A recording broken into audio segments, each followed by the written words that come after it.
You are listening to Alex Nanlohi Podcast, to know the Lord and to make Him known.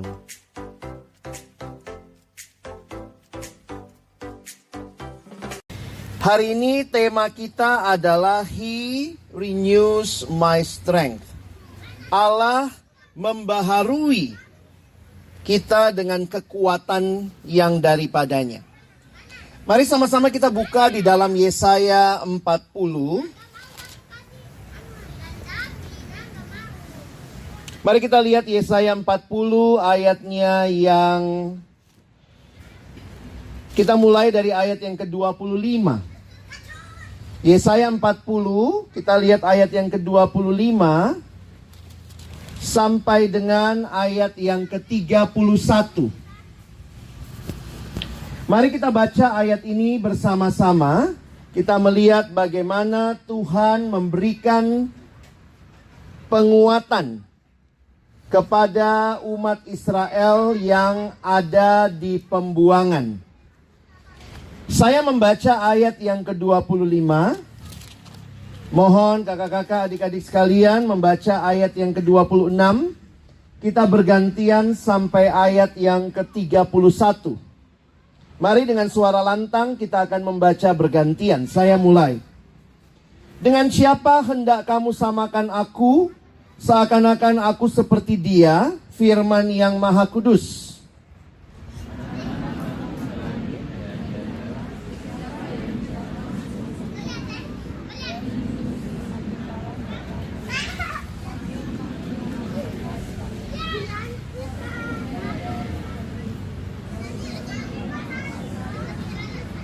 Ayat 27, mengapakah engkau berkata demikian hai Yakub, dan berkata begini hai Israel, hidupku tersembunyi dari Tuhan, dan hakku tidak diperhatikan Allahku.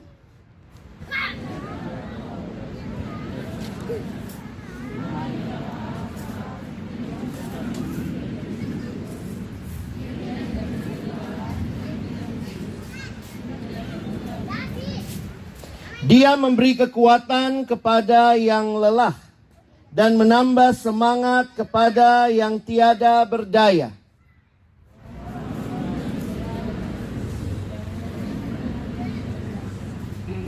Tetapi orang-orang yang menanti-nantikan Tuhan mendapat kekuatan baru. Mereka seumpama Raja Wali yang naik terbang dengan kekuatan sayapnya. Mereka berlari dan tidak menjadi lesu, mereka berjalan dan tidak menjadi lelah. Sedemikian jauh pembacaan firman Tuhan. Berbahagialah kita yang bukan hanya membacanya, tetapi juga merenungkannya, melakukannya dalam hidup kita, dan bahkan membagikannya. Pertama-tama izinkan saya menyampaikan selamat ulang tahun buat kita semua. Hari ini pas 29 Juni adalah hari ulang tahun Perkantas di nasional yang ke-52 dan di tempat ini yang ke-22, betul ya? Bersyukur buat pelayanan yang sudah Tuhan sertai sekian lama.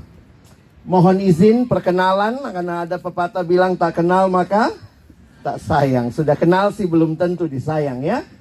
Saya Alex Nanlohi, saat ini saya melayani di dalam pelayanan Perkantas di Jakarta dan juga mendapat kesempatan menjadi pengurus Harian Nasional Perkantas sampai tahun 2026. Jadi ini kesempatan yang indah. Kali pertama saya ada di tanah Papua, boleh ketemu dengan saudara-saudara yang juga terus mengerjakan pelayanan yang besar ini. Saudara, jangan takut dengan rutinitas. Karena hidup itu selalu ada rutinnya. Kadang-kadang kita takut sama rutinitas ya. Apalagi kalau di pelayanan. Aduh, kalau sudah terjadi rutinitas, wah rasanya itu sudah salah. Bedakan antara rutin dan rutinitas. Jangan takut dengan hal yang rutin. Karena banyak hal dalam hidup itu rutin ya. Bangun, mandi. Ya kalau masih mandi ya. Mandi, sikat gigi, makan pagi, pergi berangkat sekolah atau berangkat kerja, besok begitu lagi kan? Bangun, rutin. Jadi kalau orang bilang tidak boleh rutin-rutin, wah, saya harus katakan jangan takut sama hal yang rutin. Tapi takutlah kalau itu jadi rutinitas. Karena rutinitas menjadi sesuatu yang sangat mekanis tanpa lagi ada makna di dalamnya. Karena itu ada yang suka bilang gini, aduh kakak saya capek, saya mau berhenti pelayanan, ini sudah terlalu rutin. Saya suka tanya, apakah berhenti pelayanan adalah solusinya? Ada yang begitu? Aduh kakak saya sudah malas hidup ya, terlalu rutin tiap pagi bangun makan, mulai besok saya bangun terus tidur lagi, bangun tidur lagi. Artinya saudara bikin rutinitas baru. Masalahnya bukan di rutinnya, tetapi ketika rutin itu tidak lagi dimaknai, itu menjadi rutinitas, menjadi hal yang membosankan, menjadi hal yang melelahkan, dan pada akhirnya kita lupa bahwa sebenarnya ada hal indah yang Tuhan berikan di dalam dan melalui rutinitas itu. Pelayanan perkantas cukup rutin, saudara ya. Yang terlibat di perkantas pasti sudah tahu. Rutin yang paling utama tuh rapat. Sampai ada yang kasih istilah, saya kaget tuh ya. Maaf istilahnya agak kasar. Kamu orang itu keparat ya. Hah? Kelompok pecinta rapat.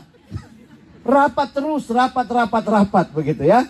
Belum lagi kebaktian, persekutuan, KTB rutin. Tiap minggu. Ada yang mungkin 2 kali seminggu, 1 kali 2 minggu. Ada yang sebulan sekali. Persekutuan juga begitu, rutin. Dan tidak heran banyak orang di perkantas kelelahan juga, betul ya? Staffnya capek, alumninya capek, boardnya capek juga, TP3, adik-adik siswa, mahasiswa. Karena kita melakukan banyak hal yang rutin. Tapi kemudian hari ini kita berbicara bahwa Allah mau membaharui kekuatan kita.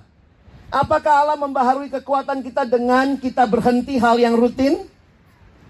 Tidak. Bukan itu cara Allah membaharui kita. Tetapi Allah memberikan kepada kita makna di dalam kerutinan itu, supaya kita kembali melihat sebenarnya siapakah fokus dalam pelayanan kita. Dan itulah yang saya rindu kita renungkan dari ayat Yesaya 40. Ayat 25 sampai ayat yang ke-28. Mari lihat sama-sama konteks dari bagian ini. Waktu saya pelajari konteksnya, Bapak Ibu Saudara sekalian, kitab Yesaya itu ditulis dalam jangka waktu yang panjang.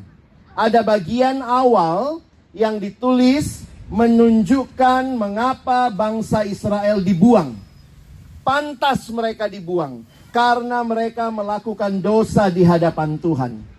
Berapa tahun mereka dibuang? 70 tahun. Di dalam masa 70 tahun itu, Yesaya bagian yang kedua adalah bagian harapan. Perhatikan kalau lihat di kita punya Alkitab cetak, teman-teman bisa lihat ya, itu ditulis di dalam bagian kedua. Betul? Bagian kedua mulai dari pasal 40 sampai pasal 66. Itu adalah bagian kedua, dan khusus pasal 40 sampai 48 dikatakan keselamatan untuk bangsa yang di dalam pembuangan. Jadi waktu saya pelajari konteksnya, kira-kira bagian ini disampaikan Tuhan melalui Yesaya setelah Israel ada di pembuangan kurang lebih 50 tahun. 50 tahun mereka ada di pembuangan. Hidup serasa begitu rutin. Bahkan mulai kehilangan harapan. Mulai capek. Kapan janji Tuhan digenapi? Terus mereka capek, saudara ya. Mereka sudah lelah, bahkan mungkin juga sudah tidak berani bermimpi untuk pulang kampung. Karena di pembuangan, jauh dari tanah mereka. Jarak Israel dengan tanah pembuangan di Babel itu kurang lebih 1000 mil. Jadi bukan perjalanan yang mudah. Dan masa itu, dalam situasi itu, mereka mungkin sudah capek, sudah lelah. Dan kemudian datanglah firman Tuhan ini. Dulu saya kalau baca bagian ini, saya bacanya dengan emosi yang berbeda. Sampai kira-kira 2-3 bulan yang lalu, seorang mentor rohani saya memberikan wawasan yang berbeda membaca bagian ini. Maksudnya bagaimana? Coba Bapak Ibu Saudara perhatikan. Kalau orang sudah lelah di pembuangan, sudah lelah, tidak berani bermimpi, sudah nggak berani berharap, kira-kira firman Tuhan datangnya kepada mereka akan datang sebagai sebuah teguran yang keras, atau sebagai pesan pastoral yang menghiburkan. Kira-kira yang mana? Kalau lagi bikin dosa, enaknya Pak Pendeta datang pukul kamu, berhenti. Atau mungkin juga kita maunya dimengerti, dipahami. Saya dulunya memahaminya ini adalah teguran keras. Bukan berarti tidak ada teguran di dalamnya. Karena Israel di saat-saat itu mereka lebih percaya kepada ilah-ilah yang lain.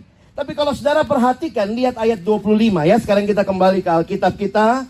Kita lihat ayat ini. Dan coba kita hayati dalam konteks pastoral. Dengan siapakah hendak kamu samakan aku? Seakan-akan aku seperti dia, firman yang maha kudus. Bukan kali pertama dikatakan demikian. Coba lihat Yesaya 40 ayat 18. Juga kalimatnya mirip. Jadi dengan siapa hendak kamu samakan Allah? Dan apa yang dapat kamu anggap serupa dengan dia? Lalu dikasih tahu di situ, patungkah? Nah ini berhala-berhala yang disembah bangsa-bangsa lain. Tukang besi menuangnya, pandai emas melapisinya dengan emas dan membuat rantai-rantai perak untuknya. Jadi Tuhan lagi bilang sama mereka begini, kau lihat dulu siapa aku. Tetapi pesan ini tidak datang bagi saya setelah saya renungkan, tidak datang di dalam sebuah penghakiman yang hanya menghukum orang yang tidak berharap pada Tuhan. Tetapi pesan ini datang sebagai pesan pastoral untuk menguatkan mereka yang sedang lelah dan sedang tidak berharap kepada Tuhan. Mengapa? Karena mereka milik Tuhan. Mereka umat Tuhan. Di dalam perjanjian lama kalau kita perhatikan, Allah betul menghukum umatnya. Tetapi penghukuman Allah tidak pernah untuk menghancurkan, tetapi untuk memulihkan.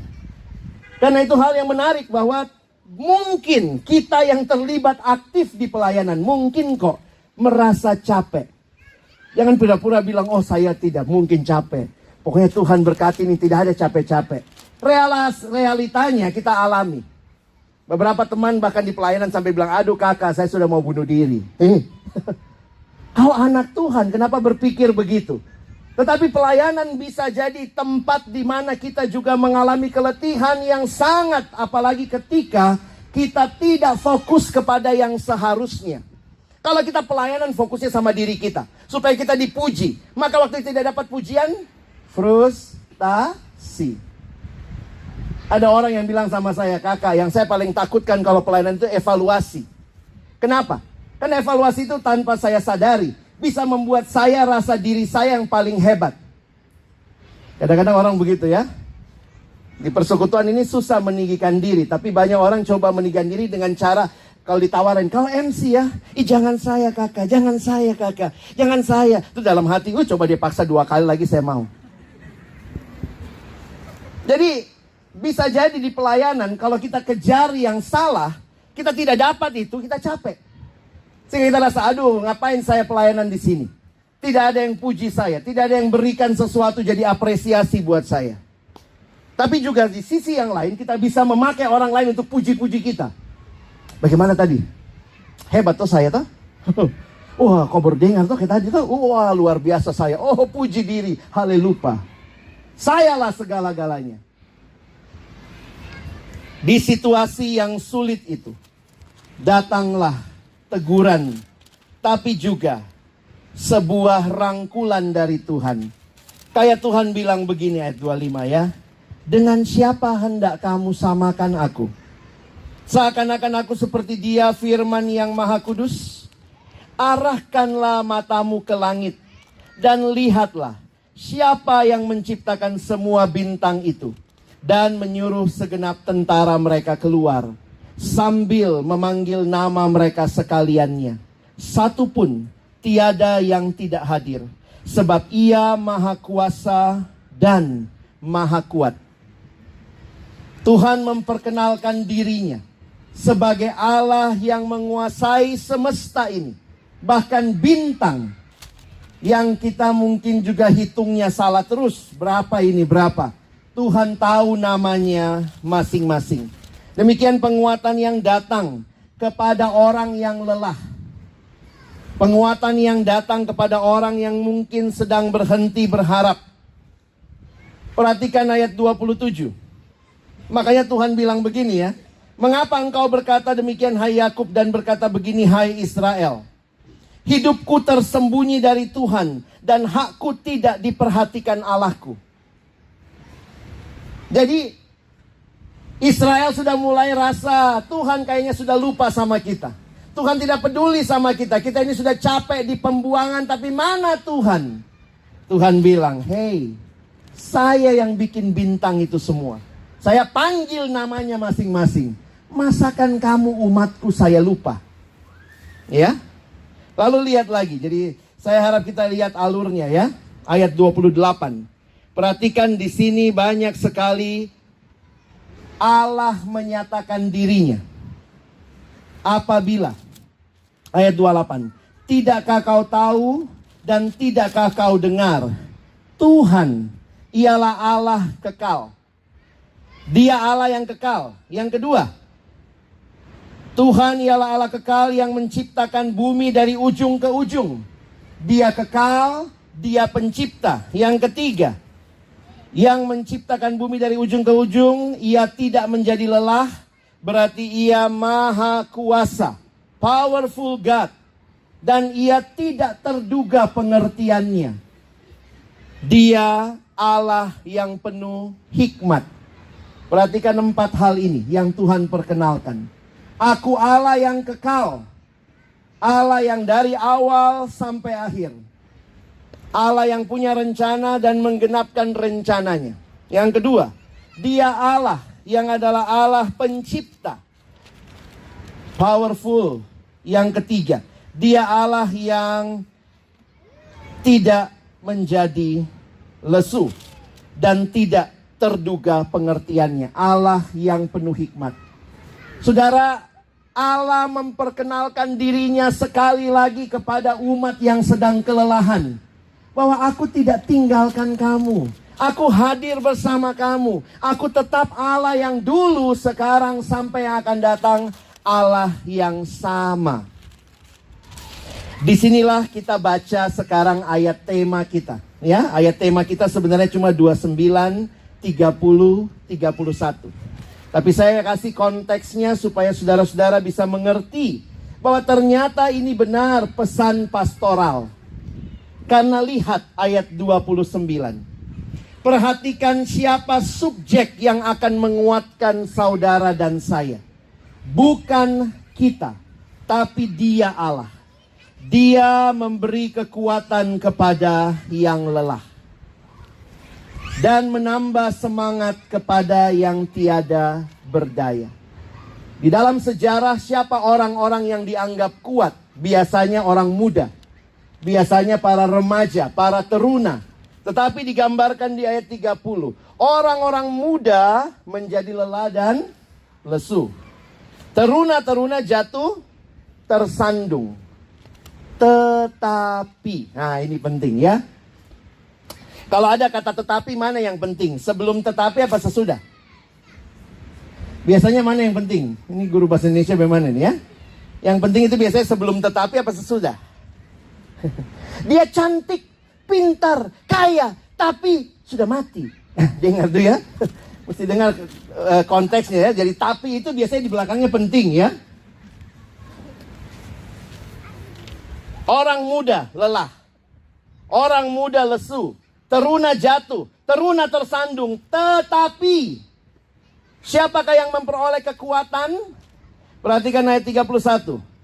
Orang-orang yang menanti-nantikan Tuhan mendapat kekuatan baru.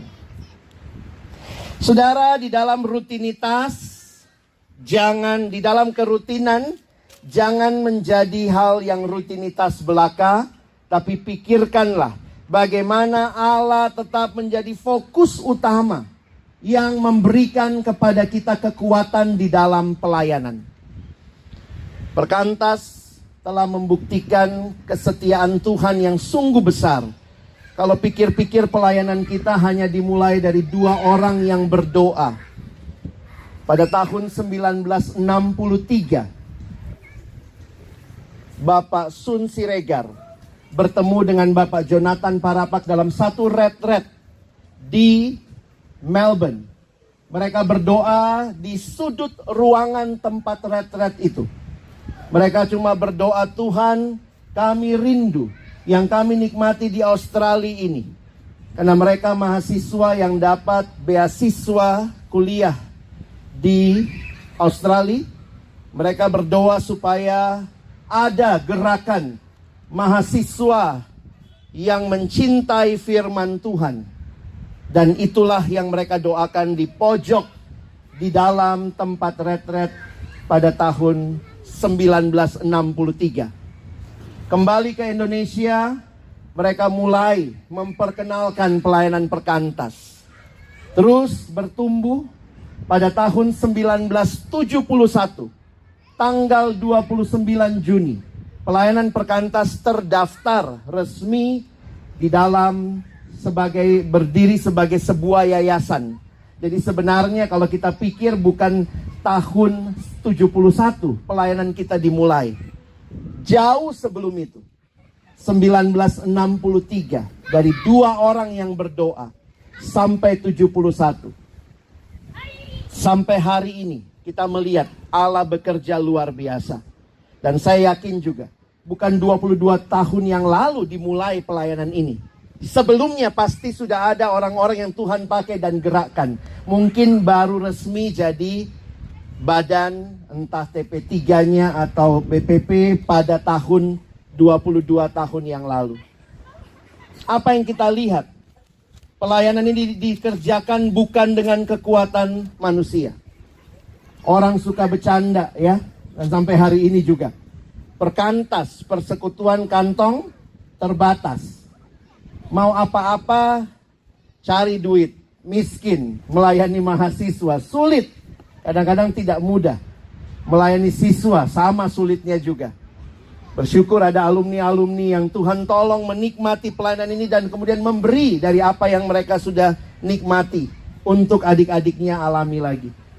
Kalau mau bilang perkantas karena manusia, siapa yang bisa bangga ini karena saya? Tapi hanya karena kemurahan Tuhan. Karena itu kalau kita dengar cerita-cerita dari para pendahulu, mereka juga bukan orang-orang yang tidak bisa capek. Mereka bisa capek, mereka bisa lelah. Tetapi pertolongan Tuhan, kekuatan dari Tuhan, itulah yang menopang pelayanan ini.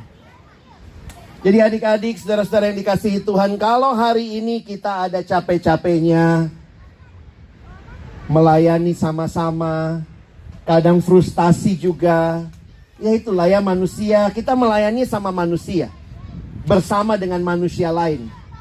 Belum kita beda-beda temperamen. Ada satu yang sangat meletup-letup, sanguin. Yang satu lebih kalem, gitu ya. Kadang-kadang kita masalahnya juga antar sesama pengurus. Yang satu lihat satu lebih maju, ada yang iri hati. Kadang-kadang saya katakan tidak mudah. Kalau hanya dengan kekuatan manusia sudah bubar lama pelayanan ini. Tapi Tuhan menolong. Saya ingat dulu waktu belajar temperamen ya. Katanya paling kelihatan itu kalau rumah terbakar. Kalau rumah terbakar itu paling kelihatan temperamen-temperamen yang ada. Kan ada yang namanya sanguin kan. Yang sanguin itu akan lari keliling kampung. Weh, kebakaran, kebakaran. Nah itu sanguin. Dia pingin orang semua tahu dari dia. Kalau kamu punya teman sanguin, dengar saja kata pembukaan dia suka bilang, kau tahu enggak? Ah itu sudah. Itu sanguin sudah. Sanguin orangnya, wah, ceria. Tapi kemudian ada yang kolerik. Kolerik itu tukang kerja. Kebakaran dia ambil ember, ambil air dia siram. Kebakaran kok lari-lari.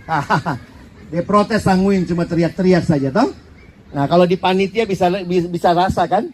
Ada teman yang paling tidak suka kalau tugas orang tidak beres. Ada yang satu, tiap kali rapat dia mulut besar. Tapi tidak pernah kerja. Kadang-kadang begitu ya. Mana melankolik? Oh, di pojok, dia hatinya lembut. Kebakaran. Dia menangis. Ini melankolik pikir terlalu panjang. Dia sudah pikir, aduh kebakaran. Kalau dia rumah kebakaran, dia tidak bisa sekolah. Aduh, dia miskin nanti ke depan. Aduh, kasihan. Dia sudah bikin 2 novel tebal tentang apa yang terjadi setelah rumah terbakar. Itu orang melankolis, semua dipikirin. Lalat lewat, dia pikir, kenapa lewat? Gitu ya. Lalu yang satu namanya flekmatik ya, si cuek. Begitu dia datang, oh kebakaran. Dia lewat ya. Coba bayangkan kalau tidak ada kasih Kristus, bagaimana kita teman satu sama lain. Dalam pelayanan kita butuh kasih Tuhan. Menurut teori temperamen dunia, kalau orang sanguin tidak cocok sama orang flekmatik. Ya, kenapa? Karena kalau sanguin cerita, kau tahu tidak? Flekmatik bilang, iya saya sudah tahu. Habis cerita. Dorong musuh besar. Tapi saya bersyukur ya, teman baik saya di pelayanan justru flekmatik. Ya, jadi kadang-kadang begitu. Kau tahu tidak? Terus dia bilang, saya sudah tahu. Oh tetap saya cerita saja gitu ya. Saya sanguin saudara. Kenapa? Karena di dalam kasih Kristus kita dipersatukan. Bukan karena temperamennya sama, tapi Yesusnya sama. Amin. Dan itu membuat kita bisa bersatu, bekerja sama-sama, saling menguatkan, saling menopang, bukan saling melemahkan. Perhatikan kalimat Alkitab. Orang yang menanti-nantikan Tuhan. Teman-teman, waktu saya renungkan kalimat ini, di dalam beberapa terjemahan beda-beda. Di dalam terjemahan asli menggunakan orang yang wait upon the Lord. Menanti-nantikan. Tetapi dalam bahasa asli, kata itu bisa berarti orang yang percaya. Jadi orang yang menanti-nantikan sama dengan orang yang percaya, sama dengan orang yang berharap kepada Tuhan. Jadi kata aslinya bukan menanti yang pasif, tunggu saja, sudah, saya diam saja biar Tuhan bekerja. Tidak. Tetapi dia melakukan bagiannya dan berharap kepada Tuhan. Dan itu yang kita lakukan dan terjadi. Kadang-kadang saya pikir ada orang yang bilang begini, aduh saya capek di pelayanan, lalu dia berhenti pelayanan. Saya cuma mau bilang saudara ya, kalau itu pilihannya, maka saudara tidak akan menikmati kekuatan dari Tuhan. Karena kekuatan dari Tuhan justru datang waktu saudara di dalam pelayanan mungkin sedang merasa lelah, sedang merasa tidak ada harapan, tapi Tuhan kasih harapan di situ. Ini banyak adik-adik masih dari KKSW ya. Mungkin juga ada yang tidak pernah kebayang gitu. Bagaimana sampai di Jayapura bisa ikut camp. Masih nggak kebayang bagaimana waktu cari dana. Bagaimana dana dicukupkan. Tiketnya dapat begitu ya.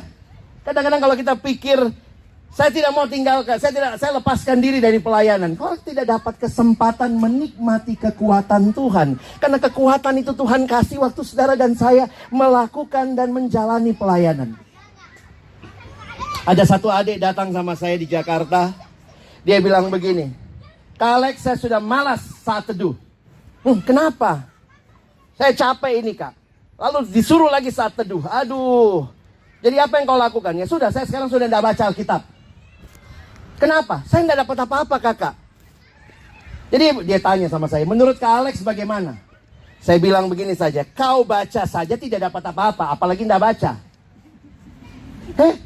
Jadi kakak nasihatnya apa? Terus baca Alkitab. Dan minta, Tuhan, saya tetap membaca firman-Mu. Kadang-kadang rasanya kurang. Saya kalau tidak dapat apa-apa. Tapi solusinya bukan meninggalkan Alkitab. Tapi terus berkata kepada Tuhan, Tuhan berikan firman-Mu. Dan dalam anugerahnya saya yakin Tuhan menjawab dengan caranya yang ajaib. Tidak dapat apa-apa, bukan tinggalkan. Seringkali justru terus bertahan supaya Tuhan membaharui kekuatan saudara. Pelayanan ini sakit. Ada satu siswa datang sama saya. Dia bilang, Kak Alex, saya malas pelayanan. Kenapa? Saya pikir dulu suasananya surgawi, ternyata sedikit nerakawi. Kenapa? Dia satu seksi sama satu teman, tapi teman ini selalu tidak cocok. Kalau dia bilang apa, yang satu pasti bilang, tidak begitu. Dia bilang apa, tidak begitu. Dia bilang, saya tidak bisa sama teman ini. Saya bilang, jadi apa pilihanmu? Saya mau keluar saja kakak dari pelayanan. Terus saya tanya sama dia, hei, kau pernah berdoa minta kesabaran? Pernah kakak? Nah ini dia pun jawaban. Kau dikasih teman yang bikin kau tidak sabar. Kalau tidak, di mana lagi kau belajar sabar? Jadi dia bilang, oh begitu ya. Kau mesti belajar rendah hati. Di mana belajar rendah hati? Waktu Tuhan kasih teman yang susah rendah hati. Jadi hati-hati berdoa ya. Ada yang pernah doa minta kesabaran? Tuhan berikan saya kasih. Kadang-kadang kita berdoa, Tuhan berikan saya kasih. Tuhan kasih kucok-kucok, si kurang cocok. Supaya kamu belajar mengasihi orang yang sulit dikasihi. Kalau kau cuma bisa mengasihi orang yang gampang dikasihi, kau nggak belajar apa-apa. Kekristenan bukan tinggalkan pelayanan, bukan tinggalkan firman untuk dapat sesuatu. Tapi di kekristenan justru Tuhan bilang, waktu kamu di situ, kamu sampai capek, tapi saya akan berikan kekuatan baru. Kalau saya mikir gitu ya, ada nggak pelayanan tidak capek? Ada pelayanan tidak capek? Kalau pelayanan sungguh-sungguh pasti capek. Yesus tuh keliling semua kota dan desa. Dia nggak naik taksi kan? Keliling semua kota dan desa pasti capek. Tapi terus dia memprioritaskan relasinya dengan Allah. Ada dua gambaran yang dipakai. Lihat gambaran terakhir ini ya. Di ayat yang ke-31. Gambaran pertama, mereka seumpama Raja Wali yang naik terbang. Seolah-olah Tuhan mau bilang begini, Raja Wali itu naik terbang dengan kekuatan dari angin. Jadi Tuhan mau bilang, kalau saya anginnya, maka kau akan tinggal rentangkan, kau punya sayap, kau akan terbang. Itulah orang yang menantikan Tuhan. Yang kedua, orang yang menantikan Tuhan, dia berlari dan tidak menjadi lesu. Dia berjalan dan tidak menjadi lelah. Ini gambaran-gambaran yang waktu saya renungkan, menanti berarti tidak pasif. Lihat, menanti bukan pasif, tetapi aktif. Karena di dalam menanti, kita diminta terbang. Kadang-kadang kita bilang, Tuhan saya cuti terbang dulu. Terus terlalu capek Tuhan, cuti terbang. Mau keluar pelayanan, mau berhenti KTB. Hati-hati kalau nanti cuti selamanya ya. Tapi Tuhan bilang tetap jalan, tetap lari. Tapi saya akan kasih kekuatan, tidak lelah, tidak lesu. Nah di sini kita perlu strategi juga ya teman-teman. Strategi untuk atur waktu baik-baik. Karena kadang-kadang saya lihat kita juga pelayanan capek karena bodoh. Ya, kita bodoh sama diri kita sendiri. Ada orang bilang begini ya, ini kadang-kadang kalau di gereja itu kalau malam bola, pagi gereja kosong. Bapak-bapak nonton bola sampai subuh kan, biasa begitu. Kadang-kadang saya lihat, ini masalahnya, kalau dia datang pagi gereja ngantuk, ini masalahnya di mana? Ya dia tidak bisa atur waktu dengan baik. Harusnya dia bisa tidur lebih cepat. Tapi dia belain nonton bola. Jadi kadang-kadang masalahnya, padahal sampai di gereja kita bilang, aduh pendetanya khotbahnya enak. Kau yang kurang tidur, kau salahkan pendeta ya. Itu paling gampang begitu kan. Pendeta ini khotbah enak. Dia punya lagu ndak enak ini hari, organisnya terlalu batarik. Jangan-jangan saudara yang tidak datang gereja dengan tidak siap. Beberapa kali saya pikir ini masalahnya bukan di orang lain. Setiap kali ada masalah kerohanian, jangan selalu tunjuk orang lain. Selalu begitu. Gara-gara dia, saya pun teman seksi ini tidak baik. Saya pun teman ini tidak baik. Terus tunjuk orang, ada 3 tunjuk diri sendiri. Tanya, ada masalah apa dengan diri saya? Jangan-jangan saya tidak bisa atur waktu baik-baik. Waktu saya renungkan soal pembagian waktu, pengaturan waktu. Sebenarnya itu dalam teori. Tidak ada itu bagi waktu. Teori mengatur waktu. Kenapa? Karena setiap orang dikasih waktu yang sama. Kita punya waktu kan semua 24 jam. Ada yang dapat 25? Hah? Nggak ada toh? Berarti atur waktu bukan waktunya yang kita atur, karena itu supasti. Kalau uang beda-beda, mesti atur uang ya. Tapi poinnya adalah mengatur waktu, itu adalah mengatur hidup. Time management is actually a life management process. Maka bagi dirimu dengan baik. Atur hidupmu dengan baik. Kapan makan, kapan tidur, kapan istirahat, kapan KTB, semua diatur dengan baik. Itulah juga menjadi cara Tuhan menguatkan kita. Tuhan pasti menguatkan kita di tengah hal yang rutin kita jalani. Karena itu janjinya. Tetapi mari siapkan diri. Kita punya disiplin-disiplin. Terus lakukan pelayanan. Terus bertumbuh dalam KTB. Di dalamnya Tuhan akan karuniakan. Hubungan pribadi dengan Tuhan jaga terus. Hubungan pribadi dengan sesama bangun terus. Saya tutup dengan kalimat yang sangat menggetarkan hati saya ketika belajar tentang hidupnya Martin Luther. Martin Luther, bapak reformasi, tokoh reformasi, pernah bilang begini.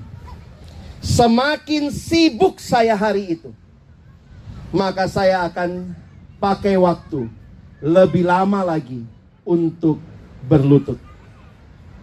Semakin saya sibuk, semakin saya pakai waktu untuk berlutut. Di dalam sejarah pernah dicatat hidup Martin Luther.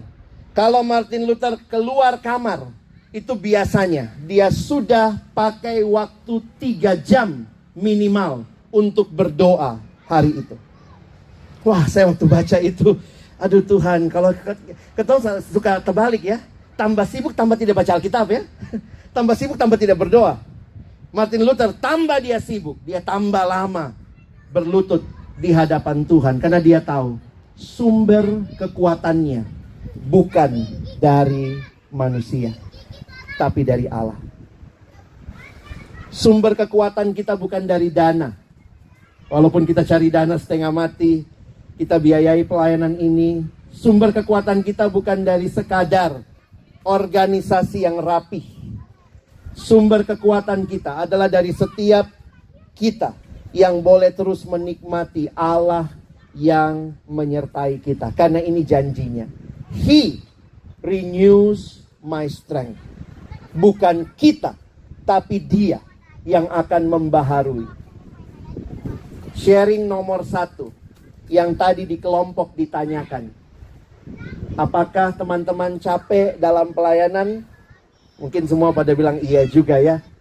Tapi bagaimana atur lagi hidupmu? Prioritaskan Tuhan di dalam pelayananmu. Supaya kita tidak hanya ada 22 tahun. Kalau Tuhan berkenan 23 tahun. Kalau Tuhan berkenan lagi 24 tahun. Terus berjalan. Tapi di dalamnya adalah orang-orang yang bisa berkata, kami kuat karena Tuhan kuat. Selamat ulang tahun. Tuhan Yesus memberkati kita semua. Amin. Mari kita berdoa. Tuhan, terima kasih banyak firman-Mu telah diberitakan. Terima kasih banyak untuk semua hati yang terbuka di hadapan-Mu. Kami kembali mengakui bahwa sungguh bukan kuat dan gagah kami. Bukan hanya di dalam pelayanan ini, tetapi di dalam pelayanan-pelayanan yang lain. Di dalam pekerjaan kami, dalam hidup rumah tangga kami. Biarlah kami semua hari ini mengakui bahwa sungguh Tuhan Engkaulah sumber kekuatan kami. Kadang-kadang kami berpikir meninggalkan Tuhan karena kami capek. Tapi ternyata Tuhan di dalamnya, Tuhan justru sedang memberikan kekuatan dengan caramu yang ajaib. Caramu yang indah. Kadang-kadang waktu kami mau menyerah, kami hampir menyerah, kami sulit berserah. Disitulah Tuhan menunjukkan bahwa Engkau ada dan tidak meninggalkan kami. Ampuni kami yang lebih sering meragukan Tuhan. Ampuni kami yang tidak percaya kepada Tuhan. Ampuni kami yang sering kali lari dari hadapan-Mu. Dan kiranya kembali pelayanan perkantas, baik yang ada di nasional, yang ada di tempat ini, di berbagai kota. Bahkan pelayanan-pelayanan yang lain juga. Rekan-rekan yang melayani di dalam pelayanan yang lain. Tuhan Engkau yang menguatkan terus-menerus kami semua. Dan kami berharap, kami menanti, kami percaya hanya kepadamu. Tolong siswa, tolong mahasiswa, tolong alumni, untuk kami semua memprioritaskan relasi kami dengan Tuhan. Tambah sibuk, harusnya kami tambah lama memberi waktu bagi Tuhan. Karena kami tahu kami butuh Tuhan. Ampuni kami yang seringkali melupakan-Mu. Hari ini baharui kami kembali, supaya kekuatan yang melimpah-limpah yang Kau janjikan boleh kami alami. Ampuni kami yang seringkali mempermalukan Tuhan karena kami sendiri yang tidak bisa atur diri, tidak bisa atur waktu, tidak bisa atur uang kami. Tapi hari ini kiranya kami berserah dan berharap kepada Tuhan. Baharui kami kembali Tuhan. Terima kasih. Sekali lagi kami berdoa agar kiranya ulang tahun Perkantas menjadi ulang tahun yang kami merayakan kesetiaan Tuhan, kebaikan Tuhan, dan terus mengalaminya di hari-hari, di bulan-bulan, di tahun-tahun ke depan. Kami bersyukur. Dalam nama Yesus kami berdoa. Amin.